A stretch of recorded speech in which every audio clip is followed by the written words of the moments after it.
Bhagavate Vasudevaya. Om Namo Bhagavate Vasudevaya. So this morning we're reading from Canto 1, Chapter 10, verse number 8.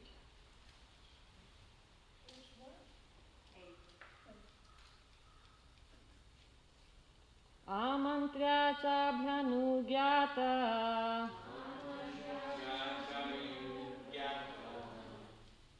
parishvajabhivadyatam aruroha ratham kaschit parishvakto bhivadita amantrya chabhyanugyata parishvajabhivadyatam aruroha ratham kaschit parishvakto bhivadita. Please chant.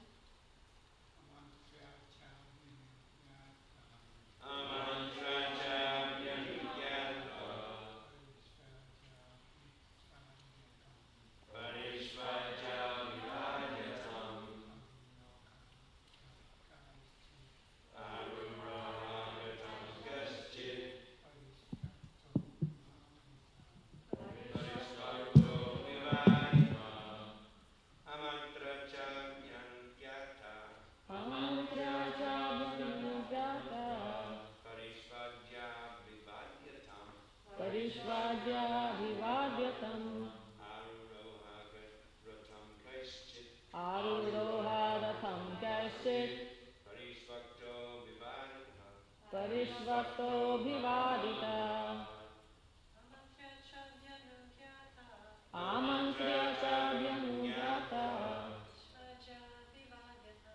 parishvajabhivadyatam aruroharatham kaschit parishvakto bhivadita amantrya chabhyanugyata parishvajabhivadyatam aruroharatham kaschit parishvakto bhivadita amantrya chabhyanugyata parishvajabhivadyatam aruroharatham kaschit parishvakto bhivadita. Thank you. Word to word. Amantriya, taking permission. Cha, and. Abhyanugyataha, being permitted. Parishvajya, embracing. Abhivadya, bowing down at the feet. Tam, onto Maharaj Yudhishthir. Aruroha, ascended. Ratham, the chariot. Kaschit, by someone. Parishvaktaha, being embraced. Abhivaditaha, being offered obeisances. Translation. Afterwards, when the Lord asked permission to depart and the king gave it, the Lord offered his respects to Maharaj Yudhishthir by bowing down at his feet, and the king embraced him. After this, the Lord, being embraced by others and receiving their obeisances, got into his chariot. Purport, Professor Prabhupada. Maharaj Yudhishthir was the elder cousin of Lord Krishna, and therefore while departing from him, the Lord bowed down at king's feet. The king embraced him as a younger brother, although the king knew perfectly well that Krishna is the Supreme Personality of Godhead. The Lord takes pleasure when some of his devotees accept him as less important in terms of love. No one is greater than or equal to the Lord, but he takes pleasure in being treated as younger than his devotees.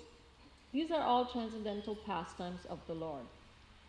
The impersonalist cannot enter into the supernatural roles played by the devotee of the Lord. Thereafter, Bhima and Arjuna embraced the Lord because they were of the same age. But Nakul and Sahadev bowed down before the Lord because they were younger than he.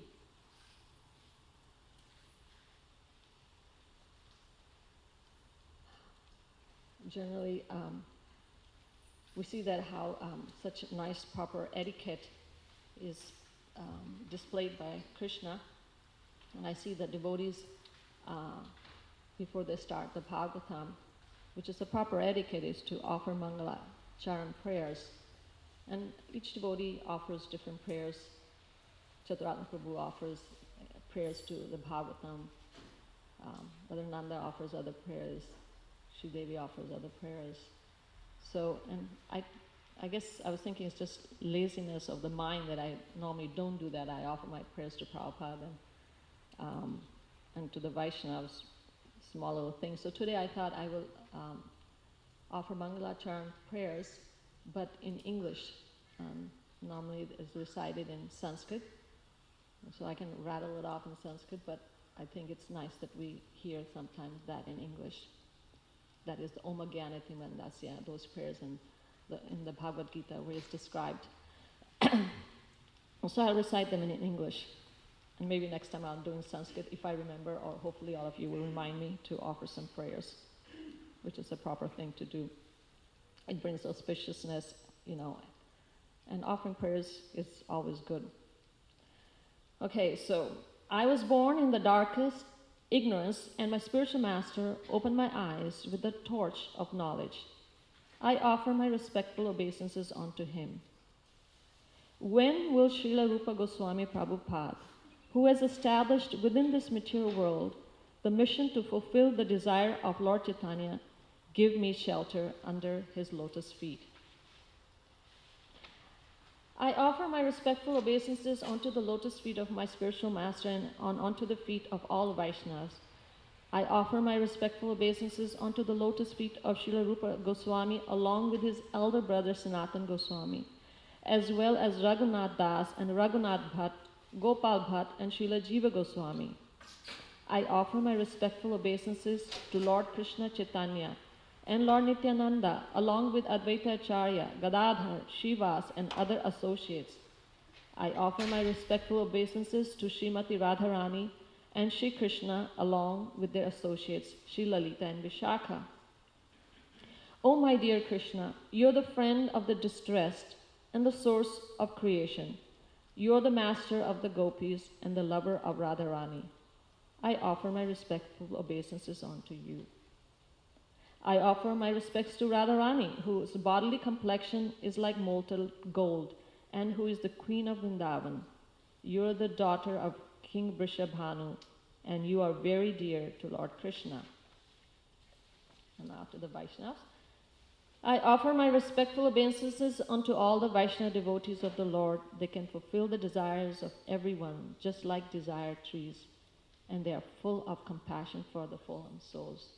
That is for each and every one of you are like that, and everybody else.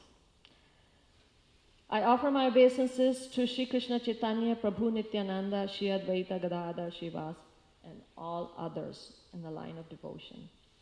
Hare Krishna, Krishna Krishna, Hare Hare, Hare Rama, Rama Rama, Hare Hare. So these are the Mangalacharan prayers that are normally recited in Sanskrit.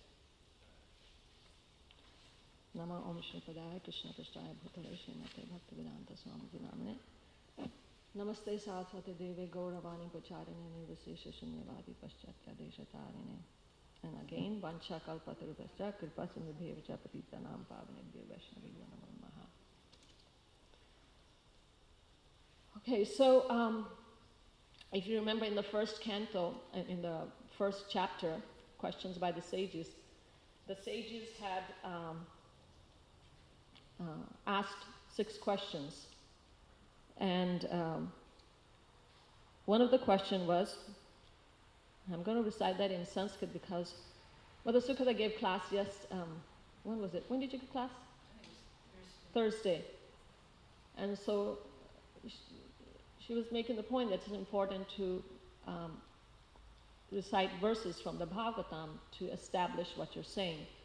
And so she said, she only quoted one. And I was thinking, I normally don't quote any. Um, I tend to normally quote bhajans, which I kind of haven't been doing it for whatever reason.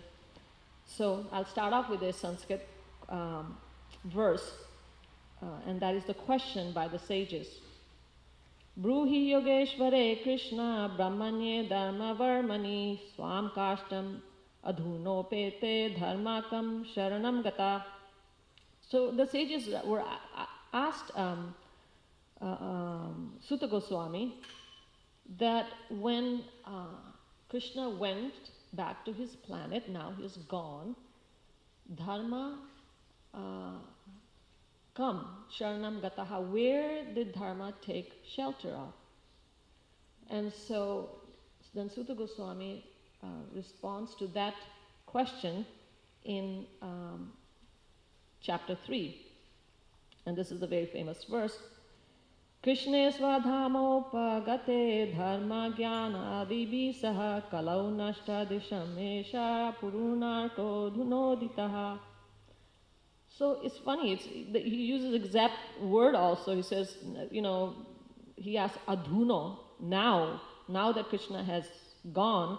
And so Sutta Goswami again says, adhuno uditaha, now, at this stage, that in age of Kali that people don't have, they're ignorant.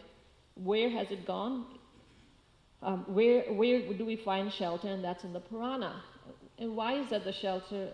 Why there's shelter in the Purana? Because we hear about Krishna's pastimes, how Krishna acted.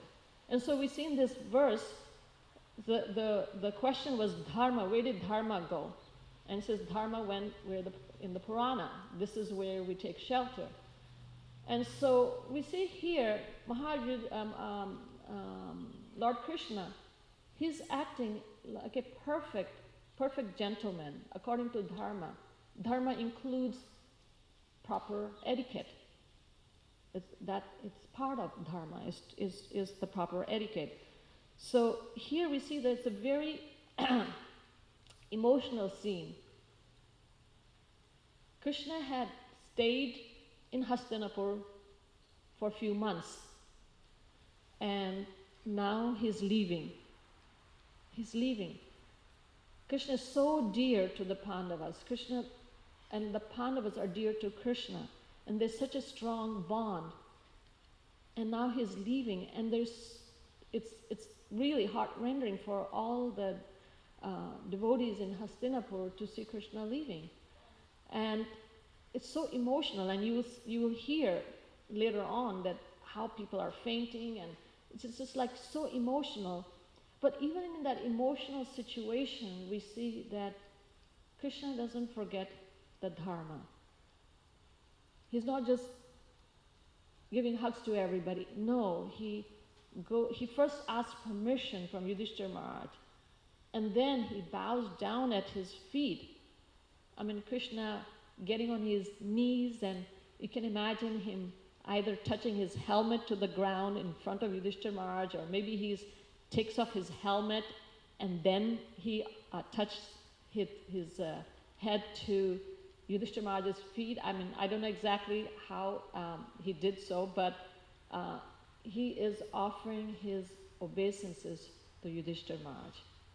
And then Prabhupada reveals, although in the verse doesn't say that, in the verse Sutta Goswami just says that he was embraced by others, and he received obeisances.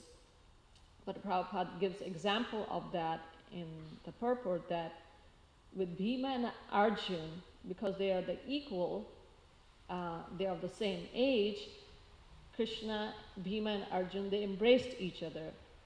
Maybe they gave a group hug, three of them, or maybe they did individually, or maybe they did both. But they embraced each other. And Nakul and Sahadev, being the younger one, they bowed at Krishna's lotus feet, being the younger one. And so, I mean, I've seen that in my own family.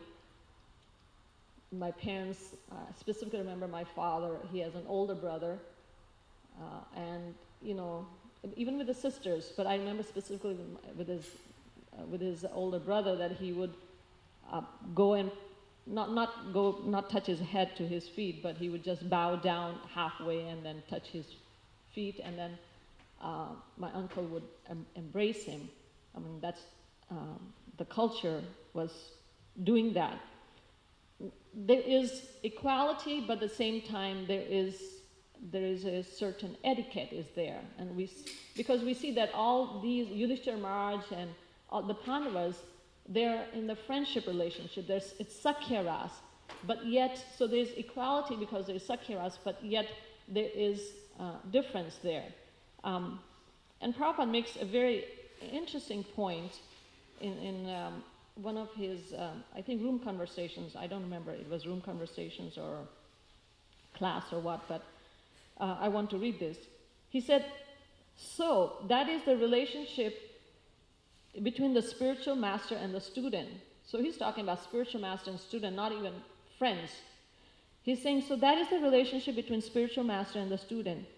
Not that the spiritual master, because he has officially accepted the post as spiritual master, he should remain as, Prabhupada doesn't complete that sentence, and then he said, he should accept the, listen to this, he says, Prabhupada says, he should, that is the spiritual master, he should accept the students also as his spiritual master. This is the reciprocation. Prabhu. Everyone would address the other as Prabhu. But officially, one may be the spiritual master. It's a very interesting point that Prabhupada makes here. But in spiritual platform, there is no such difference. But officially, again Prabhupada says, but officially, custom is that the spiritual master is considered in the place of the Supreme Lord. And therefore, he is given such respect. Like, wow. So Prabhupada is talking here about custom, officially. So there is a custom, what is done, and yet there is equality. And then Prabhupada tells about his own spiritual master. But the spiritual master, bona fide spiritual master, he thinks that, quote, I'm your disciple. I'm your disciple. So this is a spiritual master's thinking. He thinks, I'm your disciple, I'm your disciple. And then Prabhupada says, and practical example I have seen. Our Guru Maharaj, when he offered obeisances, he used to return, when we offered obeisances, he used to return to me, dasosmi, I'm your servant. He used to return me this way, I'm your servant. And then Prabhupada talks about, again, we're talking about the proper etiquette, the proper thinking. If you remember that in the first canto, Vyasadeva is addressed by Narada Muni when he saw that Vyasadeva was dissatisfied and, and he didn't write the glories of Krishna directly. And so Narada Muni addresses him as Prabhu. So Prabhupada writes about that. He said, now Narada is addressing Vyasadeva Prabhu, his disciple. His disciple, he is addressing Prabhu. So we should give respect, just like we address Kirtanananda Maharaj. Although he is my disciple, but the respect should be given. So yes, the respect should be given. There is proper etiquette. Proper etiquette, but not just etiquette, but respect. We're trained like that, at least coming to Krishna consciousness. The training was given that if somebody is older to you, in other words, somebody joined before you, you give them proper respect. You show deference. We give respect to everybody, but there's some deference to those who are older to you. I don't know if Srila Prabhupada trained it to that extent, but at least in Philadelphia, I don't know if there were other temples used to do that, but in Philadelphia, when they used to take articles like the ghee lamp or the flour or the water, they would go around and give it first to the most senior devotee, and then like that, you kind of had, and I don't know if that's what Srila Prabhupada meant. Did that happen in other temples too, Divyanga Prabhu? I hope not. I just find that it gets a little. Yeah, well, I was a little too much. So it wasn't in other temples? It wasn't in the temple you grew up in? It depends on the individual. My personal observations, if the devotee is aware of who's the older devotee, so I just think it's. Yeah, well, so I don't know if that was Prabhupada's training or that's what he was meant to do. Do you know, Prabhu? I mean, I know when we moved from Philadelphia to LA, it wasn't like that, which was. Especially when there's more devotees in the temple. I mean, what do you mean? Yeah, exactly. But it was like a thing, you know. In Philadelphia, it was, you know, you had to go around and, you know. I even got chastised one time. The two ladies was standing together, and I gave to one, and I was chastised. See, that's what I'm talking about. That's why I didn't like it. Yeah. Plus, you know. Yeah. So. You could have came 10 years ago. You could still be in line. but yeah, it was something. Yeah, I had, you know, whatever, Hare Krishna. But the idea is that it's purification of the heart when you have to, that goes on.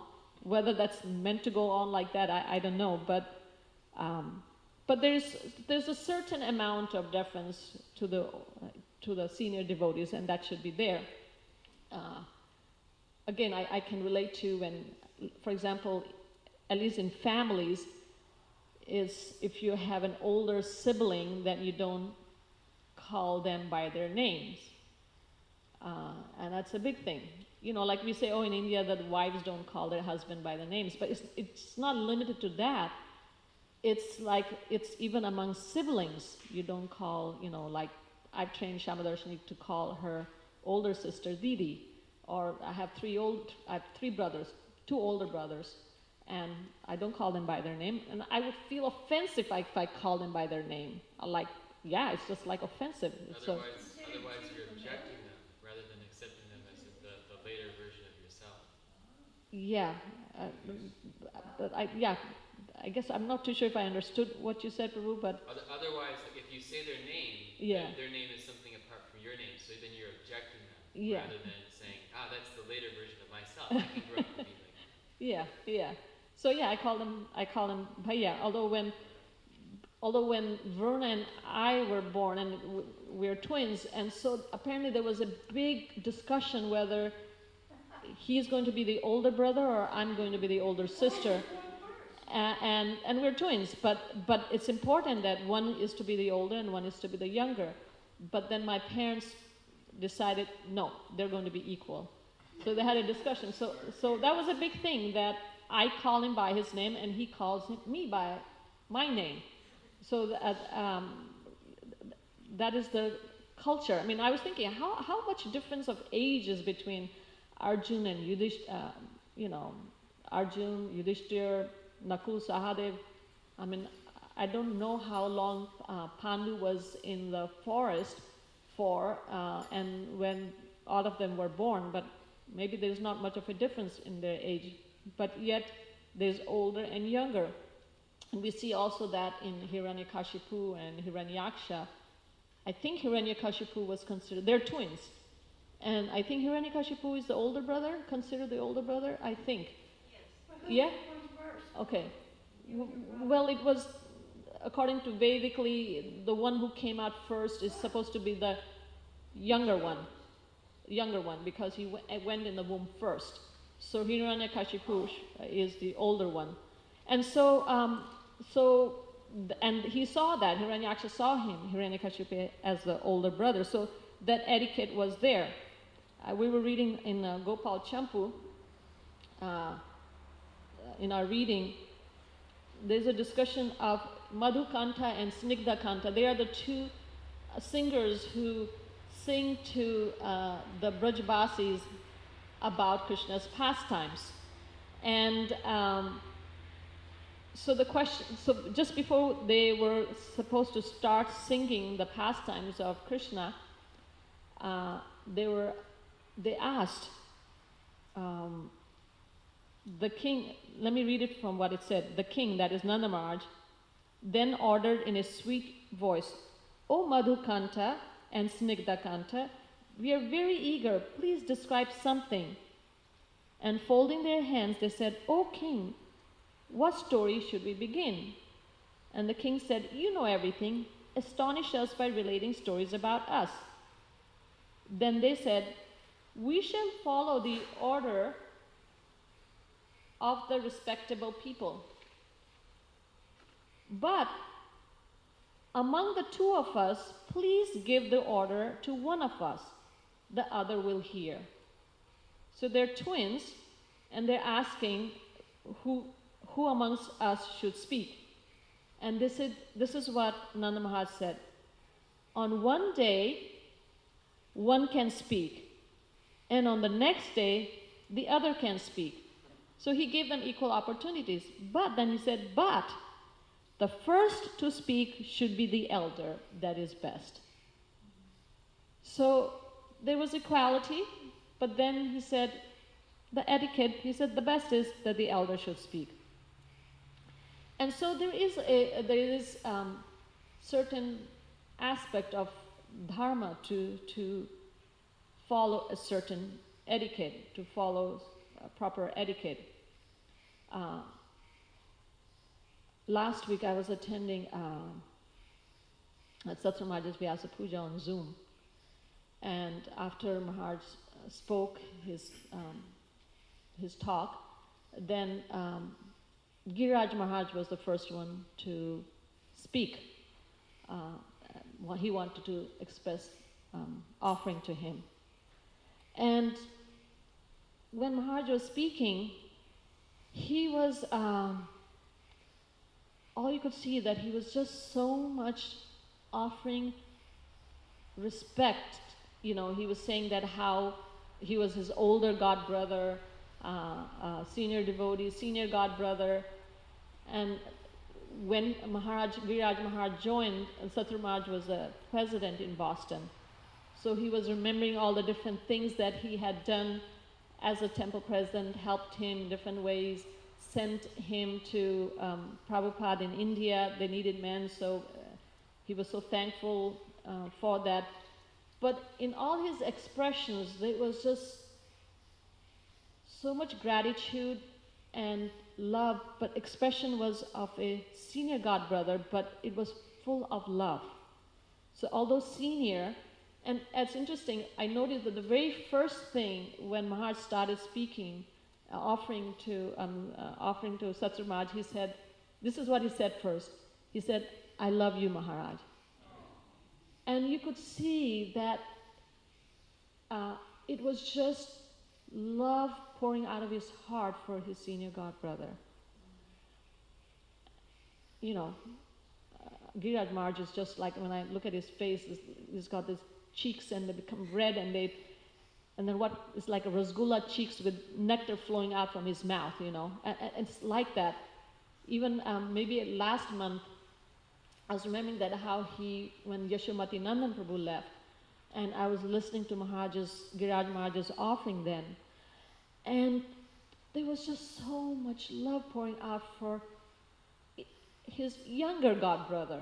And you could see it was like an older brother feeling bereft of his younger brother leaving, and he was just relating stories after stories about Yashomati Nandan Prabhu, and yes, so you could see that at least in my mind, I was thinking that how by understanding the certain etiquette of an older brother, older sister, younger one, you actually, the heart gets purified, and by serving them together in Krishna's service, love develops, just like sadhana. When we perform our sadhana, we do it mechanically, but the eventual part is love. This love arises within our heart. Talking about Giriraj Maharaj, when the very first time Giriraj Maharaj came to Alacho, and he was staying at our place, and so Maharaj was talking to myself and Sesha Prabhu, and we were talking some practicalities, and then he said, well, I can't, I think Seshaprabhu might have said that I can do this or whatever. And then he said, well, you're my god brother, you know. I can't ask you to serve me. Like that he said. And I guess he included me because me being his wife and whatever. So he was talking to both of us like that. Then I immediately interjected. I said, Maharaj, but I'm your niece, so you can order me. And then he started laughing. And and that was sweet because then he did engage me in his service. And he even chastised me, you know. And that was really sweet. He chastised me for, you know, I was serving him breakfast and when I was serving and I kind of saw that there was so much in the pot there. Then he said, oh, there's so much. Then I said, yeah, Maharaj, the pears were very small. He had instructed just take one pear with so many raisins, put in the pot, stew them, and give them. But the pear was small, so I thought, this is so small, it's just going to be so little. So I took the 2 pears and, you know, and I made the thing. So I told Maharaj, you know, I did 2 pears and it was small. And then he said, I gave you instruction, you didn't follow.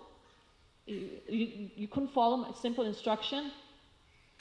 Then me as who I am, I said, Maharaj, I guess I'm not as humble as you thought I was. So Maharaj started laughing. But again, that was a relationship of love that, you know, I felt like I could, I don't know, whatever, Maharaj is so lovable that came out of my mouth. Or even one time when Maharaj came late from Gainesville, he went to see somebody and it was 11 o'clock and I was waiting for him. And then he came in and he said, oh, you're up? I said, yeah, Maharaj, I'm up, but you're late. And he said, yeah, it's past my bedtime. I said, that's right, you're in trouble for doing so, being so late. But yeah, but that is loving exchange. The social etiquette is there, but above that is loving exchange. So even though it may seem that on one level we can see that Krishna is following the proper etiquette here. But yes, that's a secondary thing. Here what's going on is love. He has so much love. His devotees have so much love. And Krishna loves different kind of loving relationships. He doesn't just like a certain relationship. Krishna loves, like his Prabhupada is saying, he takes pleasure in being treated as younger than his devotees. So he loves that younger relationship with the Yudhishthira Maharaj. He loves it. That's his rasa with them. Although it's, as I said earlier, it's a Sakya ras. But he likes to have different rasas within the Sakya ras. And that we see that in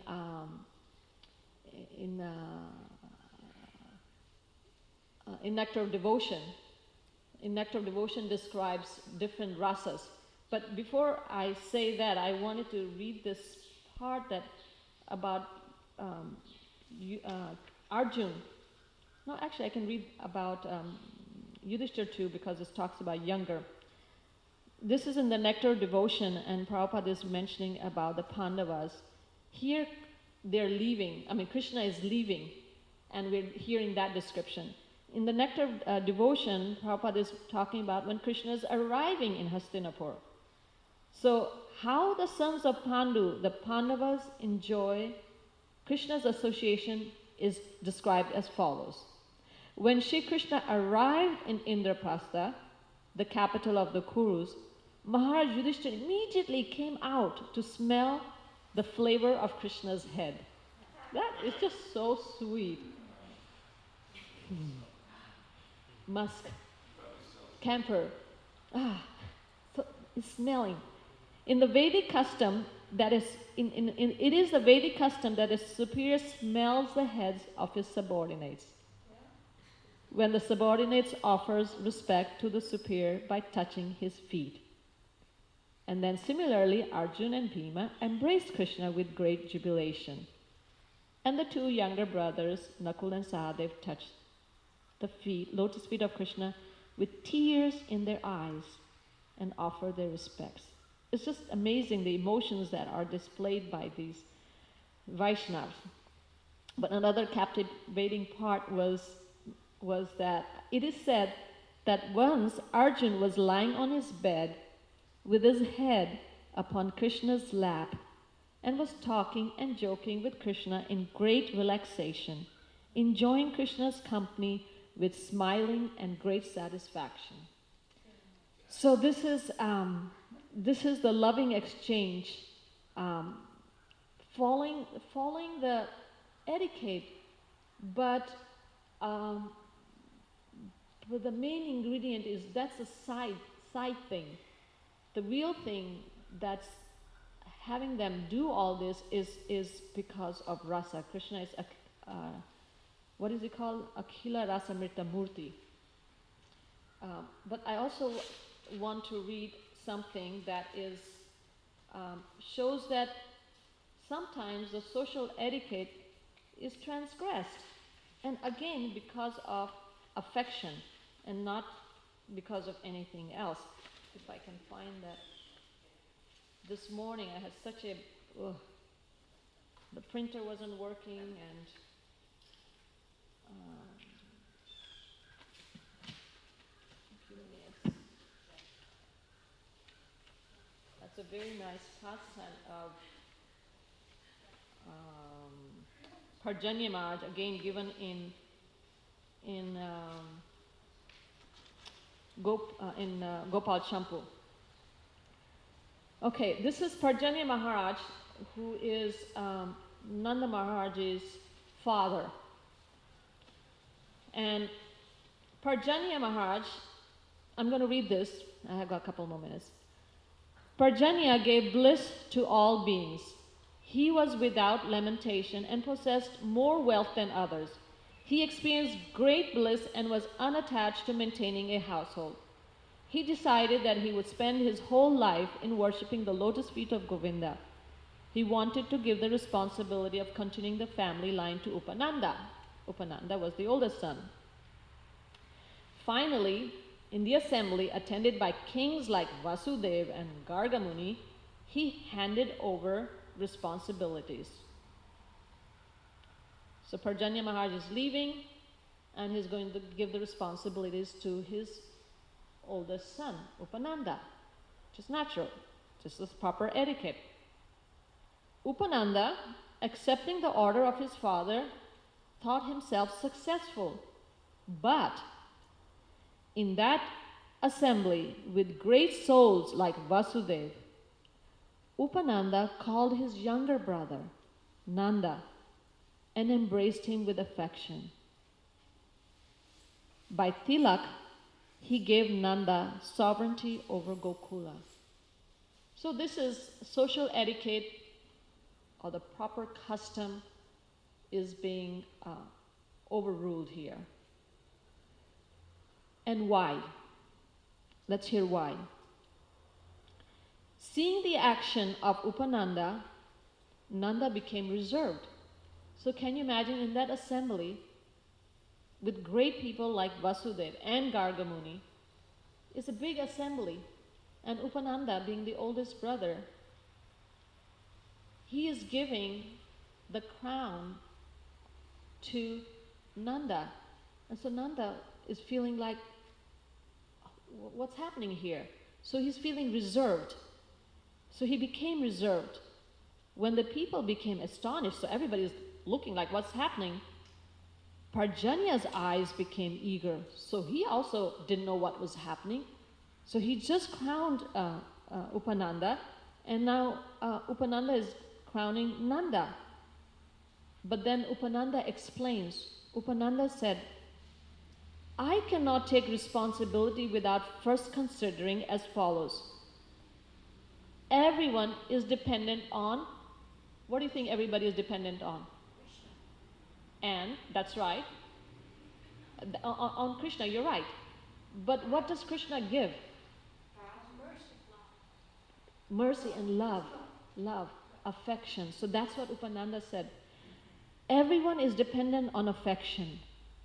And affection is dependent on good qualities. Good qualities are dependent on fitness. This is not fitness like yogic fitness or bodily fitness. It says all being fitness. The fitness of Nanda is not that he should rule over people like me, but with independence he should rule over everyone. Hare Krishna. They also accept it. That's true. He should rule over everyone. That's proved. The Antaryami Narayana accepts him. Look, now this is Upananda saying, look, all eyes in the assembly like bees are attracted to the lotus face of Nanda. So you can just imagine, Nanda Maharaj must be so attractive, so loving.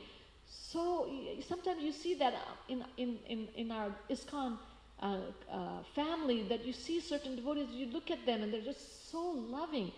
So everybody's looking at the face of Nanda Maharaj from the beginning. And I was thinking about Giriraj Maharaj, you look at him, he's just so loving.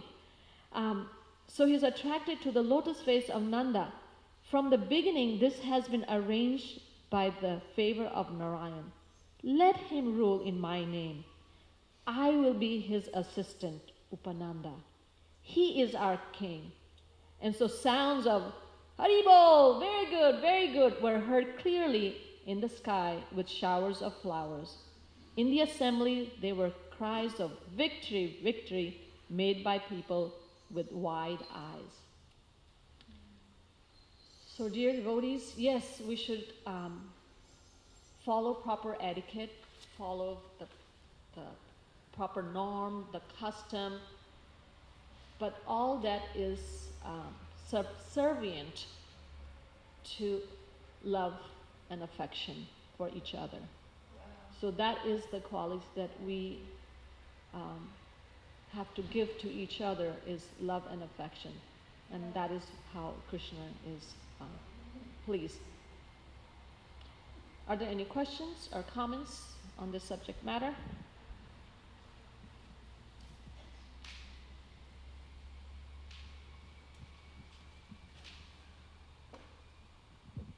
Thank you, Madhumati Prabhu. I was also thinking of how Lord Chaitanya was also giving the personal example of how to behave with elders, for example, with how he was with Advaita Acharya. Mm-hmm. And the little exchanges that the two of them had, where Advaita Acharya was like, no, you are the Supreme Lord, and Lord Chaitanya insisted on acting as though he was his inferior, so like their little exchange. So Lord Chaitanya was also very exemplary in how he treated his superiors. I think there are other examples too. Yes, there are a lot of examples. Like, for example, thank you very much, Sri Devi, for bringing Lord Chaitanya and his example. Yeah, we see example where Govinda and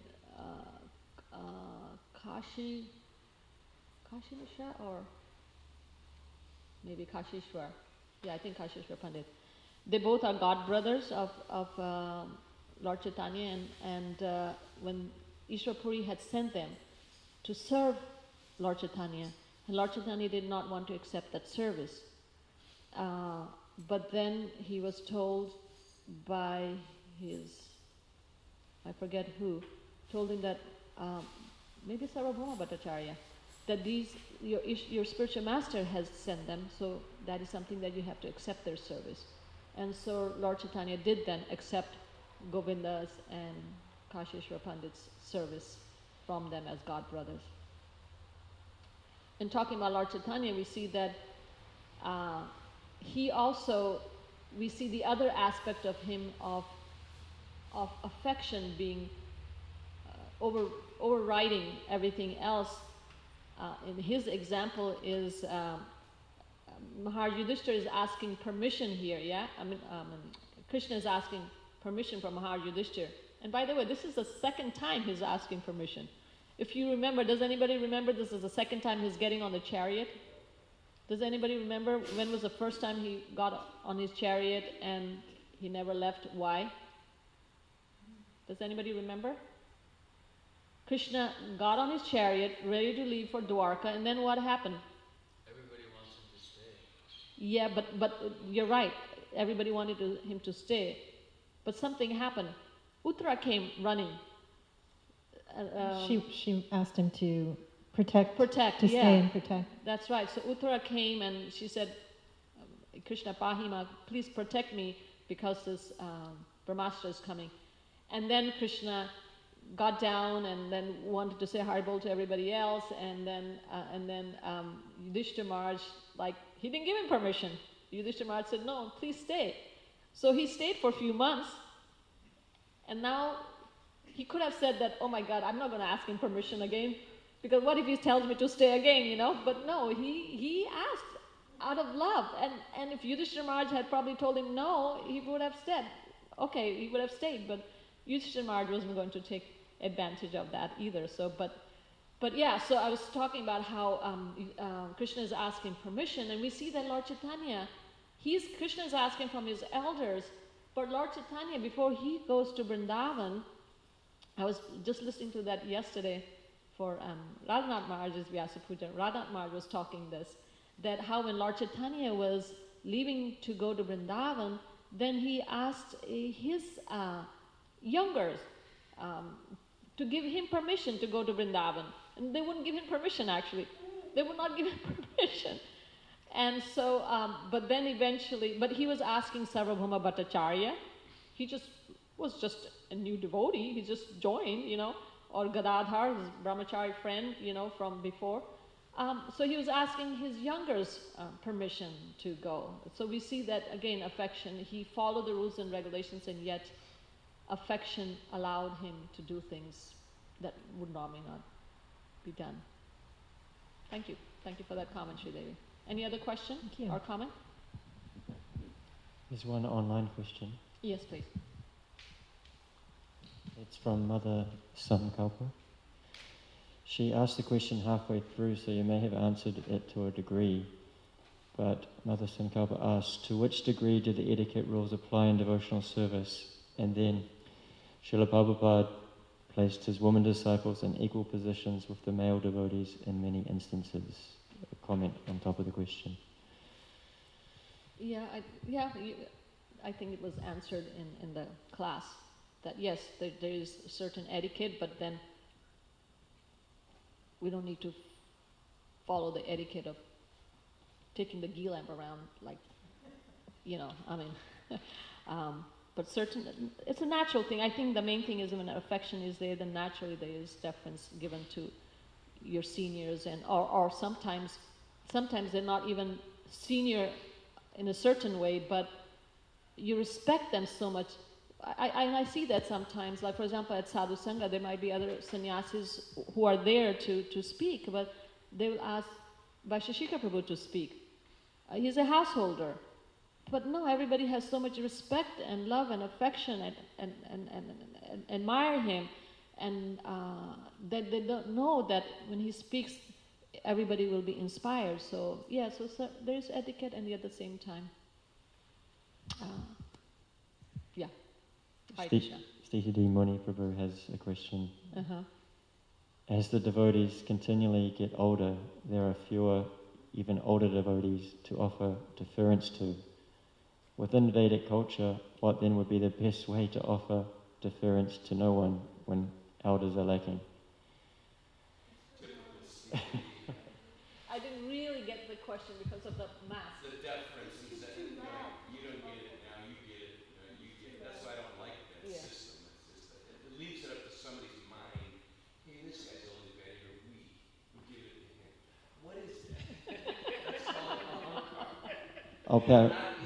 Plus they might already have some, so. But that's what I'm saying by giving the. Don't want to make it any harder than it already is. Yeah, I mean, that's why I was giving the example of Giriraj Maharaj, that how he, you know, it wasn't like, oh, because Satsur Maharaj joined before me and that's why he is expressing what he's expressing. No, he's expressing because there is so much love and respect, you know, or so much affection is going in that direction. So I think that's the main point.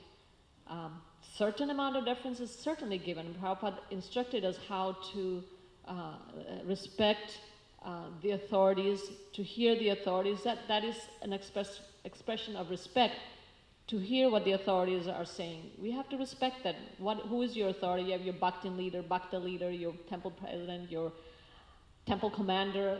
Those were we were taught you have to listen to them, and that is important, because otherwise there'll be anarchy, yeah? So we have to have proper respect and everything, but it's not the ultimatum. That's not all in all. Okay, Hare Krishna. Glories to Srimad Bhagavatam.